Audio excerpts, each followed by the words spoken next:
Hello guys, welcome to the channel. Okay, ಈಗ ನೀವೆಲ್ಲ first P ಯಲ್ಲಿ ಬಂದ್ಬಿಟ್ಟು ಎಲ್ಲರೂ ಕೂಡ ಬರೀ 50% 60% ಅಂತ ತಗೊಂಡಿರ್ತೀರ. ಆದ್ರೆ ಸೆಕೆಂಡ್ ಪಿ ಯಲ್ಲಿ 90% ತಗೋಬೇಕು ಅಂತ ಅನ್ಕೊಂಡಿರ್ತೀರ. ಯಾಕೆ ಅಂದ್ರೆ ತುಂಬಾನೇ ರೀಸನ್ಸ್ ಇದಾವೆ. ಅದ್ರಲ್ಲಿ ಇಂಪಾರ್ಟೆಂಟ್ ಬಂದ್ಬಿಟ್ಟು ಏನಂತಂದ್ರೆ, ನೀವೇನಾದ್ರೂ GI ಸ್ಟೂಡೆಂಟ್ಸ್ ಆಯ್ತು ಅಂದ್ರೆ, ಇಲ್ಲ ನೀಟ್ ಸ್ಟೂಡೆಂಟ್ಸ್ ಆಯ್ತು ಅಂತಂದ್ರೆ ನೀವು ಎಬೋ 50% ಮೇಲೆ ಇರಬೇಕಾಗುತ್ತೆ. ಇದು ಕಂಪಲ್ಸರಿ ಆಯ್ತಾ.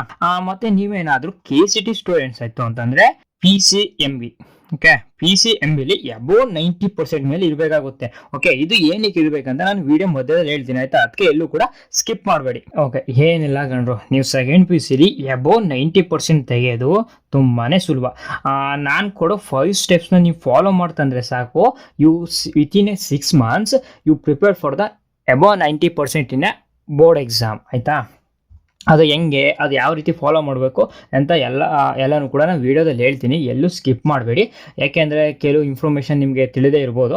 ಅದಕ್ಕೋಸ್ಕರ ಪೂರ್ತಿ ವಿಡಿಯೋ ನೋಡಿ. ಮತ್ತು ಫಸ್ಟ್ ಸ್ಟೆಪ್ ಹೋಗೋ ಮುಂಚೆಗೆ ನಮ್ಮ ಚಾನಲ್ ಯಾರು ಸಬ್ಸ್ಕ್ರೈಬ್ ಮಾಡ್ಕೊಂಡಿಲ್ಲ ಸಬ್ಸ್ಕ್ರೈಬ್ ಮಾಡ್ಕೊಳ್ಳಿ. ಯಾಕೆ ಅಂತಂದರೆ ನಿಮ್ಮ ಸೆಕೆಂಡ್ PUC ಮುಗಿಯೋಗಂಟು ಕೂಡ ಗೈಡೆನ್ಸ್ ಕೊಡ್ತೀನಿ. ಮತ್ತು ಎಲ್ಲ ಮೋಸ್ಟ್ ಆಫ್ ದೆನ್ ಇಂಗ್ಲೀಷ್ ಗ್ರಾಮರ್ಲಿ ಮಿಸ್ಟೇಕ್ ಮಾಡ್ತಿದ್ದೀರಾ, ಅದನ್ನು ಕೂಡ ಹೇಳ್ಕೊಡ್ತೀನಿ. ಮತ್ತು ಇನ್ನೂ ಫಾರ್ಮುಲಾಸ್ ಕೂಡ ಕೊಡ್ತಾ ಹೋಗ್ತೀನಿ. ಅದಕ್ಕೋಸ್ಕರ ಸಬ್ಸ್ಕ್ರೈಬ್ ಮಾಡ್ಕೊಳ್ಳಿ, ಲೈಕ್ ಮಾಡ್ಕೊಳ್ಳಿ, ಮತ್ತು ನಿಮ್ಮ ಫ್ರೆಂಡ್ಸ್ಗೂ ಕೂಡ ಶೇರ್ ಮಾಡಿ ಆಯಿತಾ. ಓಕೆ, ಇವಾಗ ನಾವು ಫಸ್ಟ್ನೇ ಸ್ಟೆಪ್ ಬಂದುಬಿಡೋದ. ಈ ಪೇಜ್ ಬೇಡ, ನೆಕ್ಸ್ಟ್ನೇ ಪೇಜಲ್ಲಿ ಬರೀತೀನಿ. ಫಸ್ಟ್ ಸ್ಟೆಪ್ ಬರೋದಾದರೆ ಯಾವ್ದು ನಮಗೆ ಬರೋದು ಅಂತಂದರೆ hard work plus smart work. Okay, hard work plus smart work ಮಾಡೋದಾದರೆ ನೀವು ಪಕ್ಕ ಹೇಳ್ತೀನಿ, ನೀವು ಅಬೋ 95% ಮೇಲೆ ಆರಾಮಾಗಿ ತೊಗೋಬೋದು. ಓಕೆ, ಹೆಂಗೆ ಮಾಡಬೇಕಂತ ಹೇಳ್ತೀನಿ ಆಯಿತಾ. ಸ್ವಲ್ಪ ನೀಟಾಗಿ ಬರೋಕ್ಕಾಗಲ್ಲ, ಯಾಕೆಂದರೆ ಟ್ಯಾಬಲ್ ಬರೀತಾ ಇರೋದು, ಅಡ್ಜಸ್ಟ್ ಮಾಡ್ಕೊಳ್ಳಿ. Hard work plus smart work ಮಾಡಬೇಕಾಗುತ್ತೆ. ಅದು ಹೆಂಗೆ ಮಾಡಬೇಕಂತ ಈಗ ಫಾರ್ ಒಂದು ಎಕ್ಸಾಂಪಲ್ ಕೊಟ್ಟು ಹೇಳ್ತೀನಿ, ನೋಡ್ಕೊಳ್ಳಿ. ಓಕೆ, ಈಗ ನಿಮಗೆ ಕಷ್ಟ ಆಗಿರೋ ಸಬ್ಜೆಕ್ಟು ಮ್ಯಾಥ್ಸ್. ಓಕೆ, ಮ್ಯಾಥ್ಸ್ ಅಂತ ಅಂದ್ಕೊಳ್ಳೋದ ಆಯಿತಾ, ಮ್ಯಾಥ್ಸ್ ಅಂತ ಅಂದ್ಕೊಳ್ಳೋದು. ಓಕೆ, ಮ್ಯಾಥ್ಸ್ ಫಸ್ಟ್ ನಾವು ಏನು ಕಲಿಬೇಕು, ಮ್ಯಾಥ್ಸಲ್ಲಿ ಫಸ್ಟು ಬೇಸಿಕ್ ಕಲ್ತ್ಕೋಬೇಕು. ಬೇಸಿಕ್ ಅಂದರೆ ಯಾವುದು, ಫಸ್ಟ್ PU ಚಾಪ್ಟರ್ಸು, ಅದನ್ನು ನಾವು ಫಸ್ಟು ಕಲ್ತ್ಕೋಬೇಕು. ಸೆಕೆಂಡ್ ಏನು ಕಲಿಬೇಕು, ಫಾರ್ಮುಲಾಸು. ಇದಂತೂ ವೆರಿ ಇಂಪಾರ್ಟೆಂಟು, ಫಾರ್ಮುಲಾಸ್ ಕಲಿತ್ಕೋಬೇಕು. ಓಕೆ, ಟ್ರಿಗ್ನೋಮೆಟ್ರಿ ಫಾರ್ಮುಲಾಸ್ ಬರ್ತಲ್ಲ, ಅದೇ ಫಾರ್ಮುಲಾಸು ಪಕ್ಕ ಅವೇ ನಿಮ್ಮ ಸೆಕೆಂಡ್ PUC ಮುಗಿಯೋಗಂಟು ಅವೇ ರಿಪೀಟ್ ಆಗುತ್ತೆ. ಅದಕ್ಕೋಸ್ಕರ ನೀವು ಫಾರ್ಮುಲಾಸ್ ಕಲಿಬೇಕು ಆಯಿತಾ. ಇನ್ನು ಮೂರನೇದು ಏನು ನೋಡಬೇಕು, ಮೂರನೇದು ಏನಿಲ್ಲ, PYQs ಅಂದರೆ ಪ್ರೀವಿಯಸ್ ಇಯರ್ ಕ್ವಶನ್ ಪೇಪರ್ನ ಹೋಗಿ ನೋಡಿ, ಎಲ್ಲಿ ರಿಪೀಟ್ ಆಗಿದೆ ಆ ಕ್ವಶನ್ಸ್ ಮಾತ್ರ ಓದಿ. ಓಕೆ, ಇನ್ನು ಜಾಸ್ತಿ ಏನು ಓದೋಕೆ ಹೋಗ್ಬಿಡಿ. ಏನು ರಿಪೀಟ್ ಆಗಿದೆ ಕ್ವಶನ್ ಅದನ್ನು ಓದಿ ಆರಾಮಾಗಿ ಅಬೋ 95 ತೊಗೋಬೋದು ನೀವು. ಓಕೆನಾ, ಈ ರೀತಿ ಫಾಲೋ ಮಾಡ್ಕೊ ಹೋದ್ರೆ ನೀವು ಹಾರ್ಡ್ ವರ್ಕ್ ಮತ್ತು ಸ್ಮಾರ್ಟ್ ವರ್ಕ್ ಮಾಡಿದ್ರೆ ಅಬೋ 95 ತೊಗೋಬೋದು. ನೀವೇನಾದ್ರು ಬರೀ ಹಾರ್ಡ್ ವರ್ಕ್ ಮಾಡ್ತೀನಿ ಅಂದರೆ ಅಬೋ 70% ಪಕ್ಕ ತೊಗೋಬೋದು ಆಯಿತಾ. ಅಬೋ 70 ಮೇಲೆ ಮಾತ್ರ ತೊಗೋಬೋದು ಆಯಿತಾ. ಅದೇ ನೀವು ಬರೀ ಸ್ಮಾರ್ಟ್ ವರ್ಕ್ ಮಾಡ್ತೀನಿ ಅಂತಂದರೆ ಅಬೋ 50 to 60% ತೊಗೋಬೋದು. ಆದರೆ ನೀನು hard work plus smart work ಮಾಡ್ತೀನಿ ಅಂದರೆ ಅಬೋ ಪಕ್ಕ ಹೇಳ್ತೀನಿ ನಾನು, ಅಬೋ 90% ಮೇಲೆ ಅಂತ ಪಕ್ಕ ತೊಗೋಬೋದು. ಅದಕ್ಕೋಸ್ಕರ ನಾನು ಏನು ಹೇಳೋದಂತಂದರೆ hard work plus smart work ಮಾಡಿ ಆಯಿತಾ. ಏನು ಓದಬೇಕಂತ ಫಸ್ಟ್ ತಿಳ್ಕೊಳ್ಳಿ, ಆಮೇಲೆ ಓದಿ. ಓಕೆ, ಅದ್ರ ಮೇಲೆ ಎಕ್ಸ್ಟ್ರಾ ಓದಬೇಡಿ. ಏನಾರ ಓದಾಗಿ ಕಂಪ್ಲೀಟ್ ಆಯಿತಾ, ಆಮೇಲೆ ಓದಿ ಆಯಿತಾ. ಅದಕ್ಕೋಸ್ಕರ ಹೇಳ್ತಾ ಇದ್ದೇನೆ, hard work plus smart work ಮಾಡಿ ಅಂತ ಆಯ್ತಾ. ಈಗ ನಾವು ಸೆಕೆಂಡ್ನೇ ಸ್ಟೆಪ್ ಬಂದ್ಬಿಡೋದು. ಇದಂತೂ ವೆರಿ ಇಂಪಾರ್ಟೆಂಟ್ ಆಗಿರುತ್ತೆ, ನೀಟಾಗಿ ನೋಡ್ಕೊಳ್ಳಿ ಆಯಿತಾ. ಇದು ಸೆಕೆಂಡ್ನೇ ಸ್ಟೆಪ್ ಬಂದುಬಿಟ್ಟು ಟೈಮ್ ಮ್ಯಾನೇಜ್ಮೆಂಟ್. ಓಕೆ, ಇದು ಎಲ್ಲ ಕಾಂಪಿಟೇಟಿವ್ ಎಕ್ಸಾಮ್ ಅವರು ಫಾಲೋ ಮಾಡುವಂಥದ್ದು. ಆ್ಯಕ್ಚುಲಿ ಹೇಳಬೇಕು ಅಂತಂದರೆ UPSC ಎಕ್ಸಾಮ್ ಅವರು ಕೂಡ ಇದನ್ನ ಫಸ್ಟ್ ಪ್ರಿಯಾರಿಟಿ ಆಗಿ ಯೂಸ್ ಮಾಡ್ತಾರೆ. ಅದಕ್ಕೋಸ್ಕರ ಹೇಳ್ತಾ ಇದ್ದೀನಿ, time management is A very important. ನಿಮ್ಮ ಮಾರ್ಕ್ಸ್ ಇಂಪ್ರೂವ್ ಆಗಬೇಕಂತಂದರೆ. ಓಕೆ, ಯಾವ ರೀತಿ ಟೈಮ್ ಮ್ಯಾನೇಜ್ಮೆಂಟ್ ಮಾಡಬೇಕಂತ ಹೇಳ್ತೀನಿ ನೋಡಿ. ಫಸ್ಟ್ ಅದನ್ನು ಕೂಡ ಒಂದು ಎಕ್ಸಾಂಪಲ್ ತೊಗೊಂಡು ನಾನು ಹೇಳ್ಕೊಡ್ತೀನಿ ನಿಮಗೆ. ಓಕೆ, ಫಸ್ಟು ನೀವು choose your subject. Okay, choose ಅಂತಂದರೆ ಆರ್ಟ್ಸು ಕಾಮರ್ಸು ಸೈನ್ಸ್ ಅಂತಲ್ಲ. ಓಕೆ, ಚೂಸ್ ಅಂದರೆ ಯಾವ ರೀತಿ ಚೂಸ್ ಮಾಡಬೇಕು ಅಂದರೆ ಫಸ್ಟು ಈಜಿ ಸಬ್ಜೆಕ್ಟ್ ಯಾವುದು ಮತ್ತು ಆರ್ಟ್ಸ್ ಸಬ್ಜೆಕ್ಟ್ ಯಾವುದು ಅಂತ ಮಾಡಿ. ಓಕೆ, ಒಂದು ಫಾರ್ ಎಕ್ಸಾಂಪಲ್ ಒಂದು ಎಕ್ಸಾಂಪಲ್ ಕೊಟ್ಕೊ ಹೇಳ್ತೀನಿ. ಮ್ಯಾಥ್ಸು ಕೊಟ್ಟೆ ಅಲ್ಲ ಆಗಲೇ, ಮ್ಯಾಥ್ಸ್ ಬೇಡ, ಮ್ಯಾಥ್ಸ್ ಮೊದಲು ಫಿಸಿಕ್ಸು. ಓಕೆನಾ, ಫಿಸಿಕ್ಸು ನಿಮಗೆ ಈಸಿ ಸಬ್ಜೆಕ್ಟ್ ಅಂತ ಅಂದ್ಕೊಳ್ಳೋದಾಯ್ತಾ. ಫಿಸಿಕ್ಸು ನನಗೆ ಈಸಿ ಸಬ್ಜೆಕ್ಟು, ನಾನು ಅದು ಓದಿದ್ರೆ ನನಗೆ ಖುಷಿ ಅಂತ ಎನಿ ಟೈಮ್ ಫಿಸಿಕ್ಸ್ ಓದ್ತಾ ಕೂತ್ಕೋತು ಅಂತಂದರೆ ನಿನ್ನಂಥ ಸತಮೂರ್ಖ ಯಾರೂ ಇರಲ್ಲ ಅಂತ ಅಂದ್ಕೊಂಡ್ಬಿಡಿ ಆಯಿತಾ. ಯಾಕೆ ಅಂತಂದರೆ ಫಿಸಿಕ್ಸ್ ನೀನು ಓದ್ತಾ ಕೂತ್ಕೋತು ಅಂತಂದರೆ ಆ ಪರ್ಟಿಕ್ಯುಲರ್ ಸಬ್ಜೆಕ್ಟಲ್ಲಿ ಮಾತ್ರ ನಿನಗೆ ಎಬೋ 90 ಮೇಲೆ ಬರುತ್ತೆ. ಆದರೆ ಓವರ್ ಆಲ್ ಪರ್ಸೆಂಟೇಜ್ಲಿ ಎಬೋ 95 ಬರೋದಿಲ್ಲ. ಅದಕ್ಕೋಸ್ಕರ ಅಂತ ಹೇಳೋದು, ನಿಮ್ಗೆ ಈಜಿ ಸಬ್ಜೆಕ್ಟು ಅಂದರೆ ನಿಮ್ಗೆ ಇಷ್ಟವಾಗಿರೋ ಸಬ್ಜೆಕ್ಟ್ ಯಾವುದು ಅದನ್ನು ಆದಷ್ಟು ನೆಗ್ಲೆಕ್ಟ್ ಮಾಡಿ ಆಯಿತಾ. ಈಗ ನಿಮಗೆ art subject. Okay, art subject ಯಾವುದು, ಓಕೆ, ಈಗ ಫಾರ್ ಎಕ್ಸಾಂಪಲು ಬಯಾಲಜಿ ಅಂತ ಅಂದ್ಕೊಳ್ಳೋದು. ಓಕೆ, ಆರ್ಟ್ ಸಬ್ಜೆಕ್ಟ್ ಬಂದುಬಿಟ್ಟು ನಿಮಗೆ biology. Okay, biology art subject ಅಂದ್ಬಿಟ್ಟು ಅದನ್ನು ಆದಷ್ಟು ನಾನು ಕಮ್ಮಿ ಟೈಮ್ ಕೊಟ್ಟರೆ ಫೇಲೇ ಆಗಿಬಿಡ್ತೀನಿ ಅದರಲ್ಲಿ ಅಲ್ವಾ. ಅದಕ್ಕೋಸ್ಕರ ಹೇಳ್ತಾ ಇರೋದು, ಬಯಾಲಜಿ ಆರ್ಟ್ ಸಬ್ಜೆಕ್ಟ್ ಅಂದರೆ 3 ಟೈಮ್ ಕೊಡೋದು ಕಲ್ತ್ಕೊಳ್ಳಿ ಆಯಿತಾ. ಆದಷ್ಟು ಬರ ಗಂಟು ಕೂಡ ಬಿಡ್ಬೇಡಿ, ಅದನ್ನು ಓದಿ ಡಯಾಗ್ರಾಮ್ಸ್ಗೆ ಚೆನ್ನಾಗಿ ಡಯಾಗ್ರಾಮ್ ಪ್ರಾಕ್ಟೀಸ್ ಮಾಡಿ. ಹಂಗೆ ಈ ರೀತಿ ಓದಬೇಕಾಗಿರುತ್ತೆ ನೀವು. ಓಕೆ, ಫಾರ್ ಎಕ್ಸಾಂಪಲ್ ಇನ್ನೊಂದು ಎಕ್ಸಾಂಪಲ್ ಕೊಡೋದಾದರೆ ನಿಮಗೆ ಇಂಗ್ಲೀಷ್. ಓಕೆ, ಇಂಗ್ಲೀಷ್ ನಿಮಗೆ ಟಫ್ ಅನಿಸ್ತೈತೆ. ಓಕೆನಾ, ಇಂಗ್ಲೀಷ್ ಟಫ್ ಅಂದರೆ ಗ್ರಾಮರ್ ಕಲೀರಿ ಅಲ್ವಾ.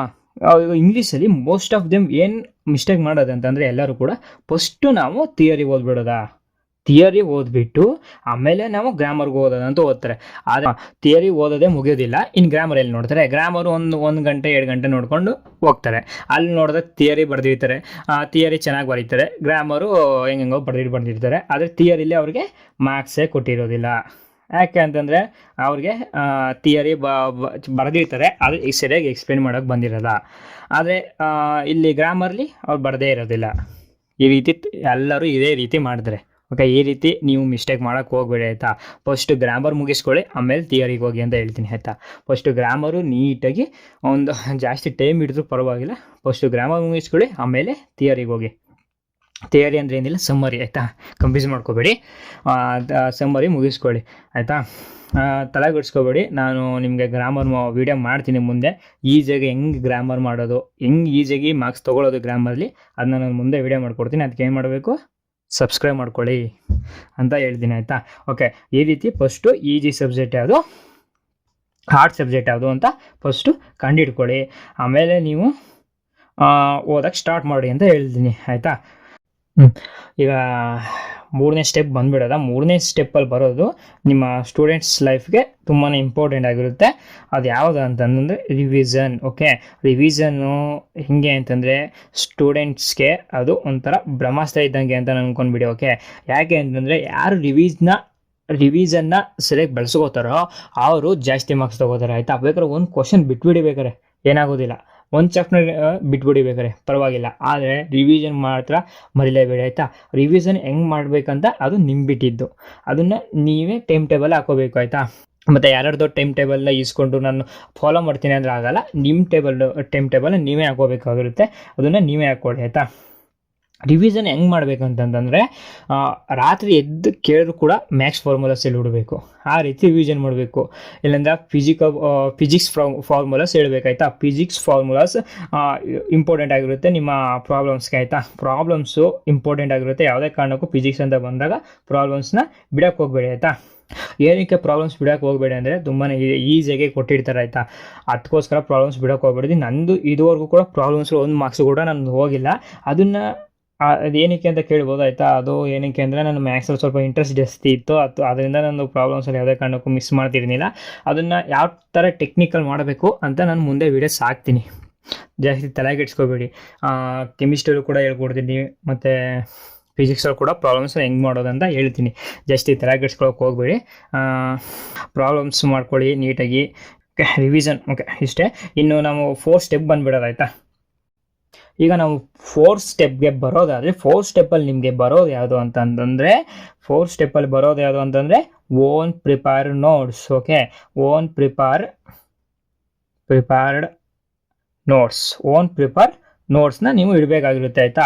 ಓನ್ ಪ್ರಿಪೇರ್ಡ್ ನೋಟ್ಸ್ ಅಂತಂದರೆ ಹೇಳ್ತೀನಿ ನೋಡಿ, ಒಂದು ನೋಟ್ಬುಕ್ ಇಡಿ ಆಯಿತಾ. ನೋಟ್ಬುಕ್ಕಲ್ಲಿ ಏನೇನು ಬರೀಬೇಕು, ನೀವು ಫಾರ್ಮುಲಾಸ್ ಬರೀಬೇಕಾಗಿರುತ್ತೆ, ಮತ್ತು ಇಂಪಾರ್ಟೆಂಟ್ ಕೀ ಪಾಯಿಂಟ್ಸ್ನ ಬರೀಬೇಕು ಆಯಿತಾ. ಯಾಕೆ ಅಂತಂದರೆ ಇವಾಗ MCQ ಅಂತ ಕೂಡ ಕೊಟ್ಟಿದ್ದಾರೆ ನಿಮಗೆ, ಅದರಲ್ಲಿ ಬರೋದು ಕೀ ಪಾಯಿಂಟ್ಸಲ್ಲೇ ಜಾಸ್ತಿ ಬರುತ್ತೆ.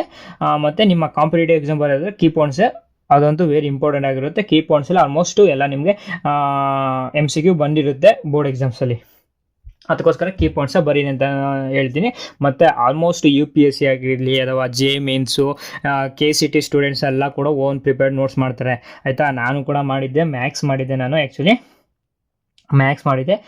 ತುಂಬಾ ಫಾರ್ಮುಲಾಸು ಎಲ್ಲನೂ ಕೂಡ ಬರ್ತಿದ್ದೆ. ಆ್ಯಕ್ಚುಲಿ ನಾನೇ ತುಂಬಾ ಫಾರ್ಮುಲಾಸು ಕ್ರಿಯೇಟ್ ಕೂಡ ಮಾಡಿದ್ದೆ. ಅದನ್ನೆಲ್ಲ ನಾನು ಕೊಡ್ತೀನಿ ಮುಂದೆ, ಏನೇನು ಕ್ರಿಯೇಟ್ ಮಾಡಿದೆ ಎಲ್ಲನೂ ಕೂಡ ನಾನು ಕೊಡ್ತೀನಿ. ಅದಕ್ಕೋಸ್ಕರ ನೀವು ಸೆಲ್ಫ್ ಪ್ರಿಪೇರ್ಡ್ ನೋಟ್ಸ್ನ ನೀವು ಪ್ರಿಪೇರ್ ಮಾಡ್ಕೊಂಡಿರ್ಬೇಕಾಗಿರುತ್ತೆ. ಏನಕ್ಕೆ ಅಂತಂದರೆ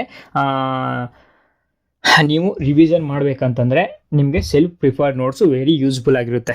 ಅದಕ್ಕೋಸ್ಕರ ಹೇಳ್ತಾ ಇದ್ದೀನಿ, ನೀವು ಸೆಲ್ಫ್ ಪ್ರಿಪೇರ್ಡ್ ನೋಟ್ಸ್ನ ಈಗಲಿಂದನೇ ಆ್ಯಕ್ಚುಲಿ ಮಾಡಿಲ್ಲ ಅಂತಂದರೆ ಈಗಲಿಂದನೇ ಸ್ಟಾರ್ಟ್ ಮಾಡಿ. ಸೆಲ್ಫ್ ಪ್ರಿಪೇರ್ಡ್ ನೋಟ್ಸ್ನ ನೀವೇ ಮಾಡ್ಕೊಳ್ಳಿ. ಅದಕ್ಕೆ ಫಾರ್ಮುಲಾಸ್ ಹಾಕಿ, ಡೇಟ್ಸ್ ಹಾಕಿ, ಓಕೆ ಅದ್ರ ಡೇಟ್ಸ್ ಹಾಕಿ, ಯಾವತ್ತು ಡೇಟ್ಸ್ ಹಾಕಿ, ಯಾಕಂದರೆ ನಿಮಗೆ ಅದನ್ನು ಮರೆಯೋದಿಲ್ಲ ನೀವು. ಮತ್ತು ಕೀ ಪಾಯಿಂಟ್ಸ್ನ ಇಂಪಾರ್ಟೆಂಟಾಗಿ ಬರೀರಿ. ಇನ್ನು ಫಿಸಿಕ್ಸ್ ಆಯಿತು ಅಂತಂದರೆ ಅದಕ್ಕೂ ಕೂಡ ಫಾರ್ಮುಲಾಸ್ ಬರೀರಿ. ಇನ್ನು ಕೆಮಿಸ್ಟ್ರಿ ಗೊತ್ತಾ, ಅದಕ್ಕೆ ಬಾಂಡ್ಸ್ನ ಬರ್ದು ಪ್ರಾಕ್ಟೀಸ್ ಮಾಡಿ. ಅದು ತುಂಬಾ ಕನ್ಫ್ಯೂಷನ್ ಆಗುತ್ತೆ. ನನಗಂತೂ ಎಷ್ಟು ಪ್ರಾಕ್ಟೀಸ್ ಮಾಡಿದೆ ಬಾಂಡ್ಸ್ ಅಂತಂದರೆ ನನಗೆ ಗೊತ್ತಿಲ್ಲ, ಅಷ್ಟು ಪ್ರಾಕ್ಟೀಸ್ ಮಾಡಿದ್ದೆ ನಾನು ಬಾಂಡ್ಸ್ಗಳ. ಇನ್ನು ಬಯಾಲಜಿ ಡಯಾಗ್ರಾಮ್ಸು, ಓಕೆ ಡಯಾಗ್ರಾಮ್ಸು ಅದು ನೀವು ಡಯಾಗ್ರಾಮ್ಸ್ ಕಲ್ತಿದ್ರೆ ಸಾಕು, ನೀವು ಆರಾಮಾಗಿ ಪಾಸ್ ಆಗಿಬಿಡ್ಬೋದು. ಡಯಾಗ್ರಾಮ್ಸು ಮತ್ತು ಅದ್ರದ್ದು ಎಲ್ಲನೂ ಕೂಡ ಗುರುತಿಸೋದನ್ನ ಎಲ್ಲನೂ ನೀಟಾಗಿ ಒಂದೊಂದು ಪಾರ್ಟ್ಸ್ನೂ ಕೂಡ ನೀಟಾಗಿ ಗುರುತಿಸಿ ಆಯಿತಾ. ಅದು ಫಸ್ಟ್ ಪಿ ರೀತಿ ಎಲ್ಲ ನಿಮಗೆ ಸೆಕೆಂಡ್ ಪಿ ಸಿಲಿ ಒಂದೊಂದು ಪಾರ್ಟ್ಸ್ನೂ ಕೂಡ ಎಲ್ಲ ಪಾರ್ಟ್ಸು ಕೂಡ ಗುರುತಿಸಿರಬೇಕಾಗುತ್ತೆ. ಆವಾಗ ನಿಮಗೆ ಫುಲ್ ಮಾರ್ಕ್ಸ್ ಸಿಗೋದು. ಅದು ನೀಟಾಗಿ ಡಯಾಗ್ರಾಮ್ ಬಿಟ್ಟು ಎಲ್ಲ ಪಾರ್ಟ್ಸು ಗುರುತಿಸಿದ ಮಾತ್ರ. ಓಕೆ ಅವಾಗ ಏನು ಹೇಳಿದೆ ನಾನು, PCMBಲಿ ಅಬೋವ್ 90% ಇರಬೇಕಂತ ಹೇಳಿದ್ದೆ. PCMBಲಿ ಅಬೋವ್ 90% ಮೇಲೆ ಇರಬೇಕಂತ ನಾನು ಹೇಳಿದ್ದೆ. ಅದು ಏನಕ್ಕೆ ಅಂತ ಇವಾಗ ಹೇಳ್ತೀನಿ ಕೇಳಿ. ಓಕೆ ಈಗ KCT ಅಲ್ವಾ, KCTಲಿ 50% KCT ಎಕ್ಸಾಮಲ್ಲಿ ತಗೋತಾರೆ, ಇನ್ನು 50% ಬಂದ್ಬಿಟ್ಟು ಬೋರ್ಡ್ಸಲ್ಲಿ ತಗೋತಾರೆ. ಅದು ಯಾವ ಸಬ್ಜೆಕ್ಟ್ ತಗೋತಾರೆ, PCMBಲಿ ತಗೋತಾರೆ ಆಯಿತಾ. ನೀವೇನಾದರೂ ಇಂಜಿನಿಯರಿಂಗ್ ಹೋಗ್ತಿದ್ದೀರಾ ಅಂತಂದರೆ, ನೀವೇನಾದರೂ ಇಂಜಿನಿಯರಿಂಗ್ ಮಾತ್ರ ಹೋಗ್ತಿದ್ದೀರಾ ಅಂದರೆ PCM ಮಾತ್ರ ತಗೋತಾರೆ. ಇಲ್ಲಿ ಇಂಜಿನಿಯರಿಂಗಲ್ಲ, ನಾನು ಅಗ್ರಿಕಲ್ಚರು ಮತ್ತು ಇನ್ನೂ ಬಯಾಲಜಿ ಫೀಲ್ಡಲ್ಲಿ ಇದ್ದಾರೆ, ಅದು ನನಗೆ ಅಷ್ಟೊಂದು ಗೊತ್ತಿಲ್ಲ ಆಯಿತಾ. ಓಕೆ ಅದಕ್ಕೆ ಹೋಗ್ತಿದ್ದರಿಂದ PCMB 4 ಕೂಡ ತಗೋತಾರೆ ಆಯಿತಾ. ಆದ್ದರಿಂದ ನೀವು ಈ PCMBಲಿ ಆಯಿತಾ, ಈ PCMBಲಿ ಮಾತ್ರ ನೀವು ಅಬೋವ್ 90% ಮೇಲೆ ಇರಬೇಕಾಗುತ್ತೆ. ಅಂದರೆ 400ಗೆ ಒಂದು 375 380 ತೊಗೊಂಡ್ರೆ ಸಾಕು, ಆರಾಮಾಗಿ ನೀವು KCT ಎಕ್ಸಾಮಲ್ಲಿ ಒಳ್ಳೆ ರ್ಯಾಂಕು ತೊಗೋಬೋದು ಆಯಿತಾ. ಅರ್ಥ ಆಗಲಿಲ್ಲ ಅಂದರೆ ತಲೆಗೆಡ್ಸ್ಕೊಬೇಡಿ, ನೆಕ್ಸ್ಟ್ ವೀಡಿಯೋ ಬಂದುಬಿಟ್ಟು ಮಾಡ್ತೀನಿ ಬೇಕಾದ್ರೆ ಅದ್ರ ಬಗ್ಗೆ, KCT JEE ಮತ್ತು ನೀಟ್ ಬಗ್ಗೆ ವೀಡಿಯೋ ಮಾಡ್ಕೊಡ್ತೀನಿ ನೆಕ್ಸ್ಟ್ ಆಯಿತಾ.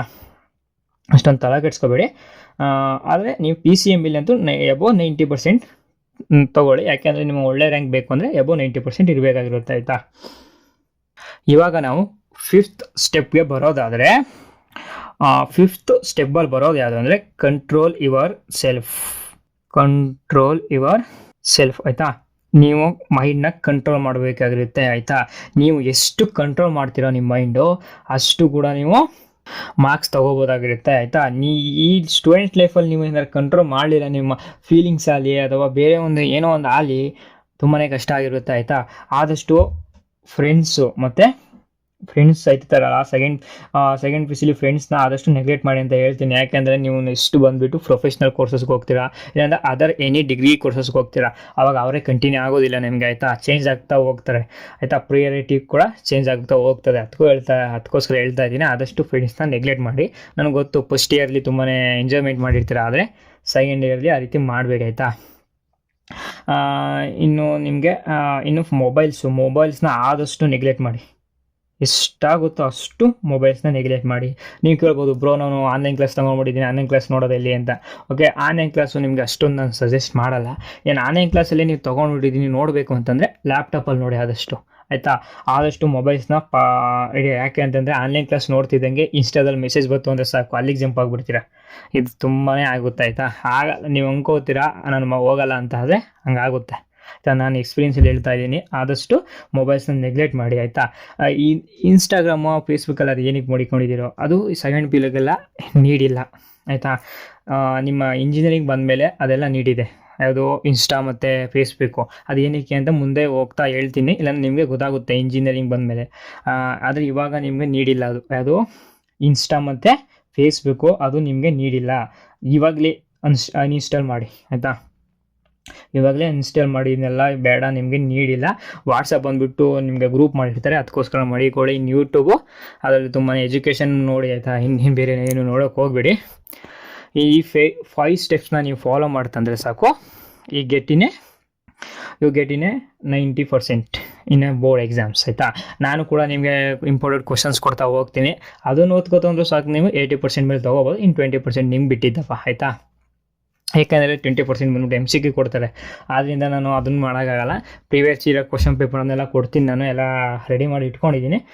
ಸ್ವಲ್ಪ ದಿನದಲ್ಲಿ ಒಂದೊಂದಾಗಿ ಕೊಡ್ತಾ ಹೋಗ್ತೀನಿ ನಾನು. ಅದಕ್ಕೂ ಏನು ಮಾಡಿರ್ಬೇಕು ಹೇಳಿ, ಸಬ್ಸ್ಕ್ರೈಬ್ ಮಾಡಬೇಕು. ಅದಕ್ಕೋಸ್ಕರ ಸಬ್ಸ್ಕ್ರೈಬ್ ಮಾಡ್ಕೊಂಡಿರಿ. ಇನ್ನು ನಿಮಗೆ ನೋಟಿಫಿಕೇಷನ್ ಬರಬೇಕಂದ್ರೆ ಬೆಲ್ ಐಕಾನ್ ಆನ್ ಮಾಡ್ಕೊಳ್ಳಿ. ನಿಮಗೆ ಇನ್ನು ಸೆಕೆಂಡ್ PUC ಮುಗಿಯೋಗಂಟು ಕೂಡ ಗೈಡೆನ್ಸ್ ಕೊಡ್ತಾ ಹೋಗ್ತೀನಿ ನಾನು, ಎಲ್ಲ ಹೇಳಿದ್ದೀನಿ ನಾನು. ಇನ್ನು ನಿಮ್ಮ ಬಿಟ್ಟಿದ್ದು ಏನು ಮಾಡ್ತೀರಾ ಮಾಡಿ. ಓಕೆ, ಎಲ್ಲ ಹೇಳಿದ್ದೀನಿ, ಹೆಂಗೆ ಓದಿನಿ, ಇನ್ನೇನಿಲ್ಲ ಅಲ್ಲ. ಸರಿ, ಏನಾದರೂ ನಿಮಗೆ ಡೌಟ್ ಇತ್ತು ಅಂದರೆ ಕಮೆಂಟ್ ಮಾಡಿ. ಓಕೆ, ಬಾಯ್.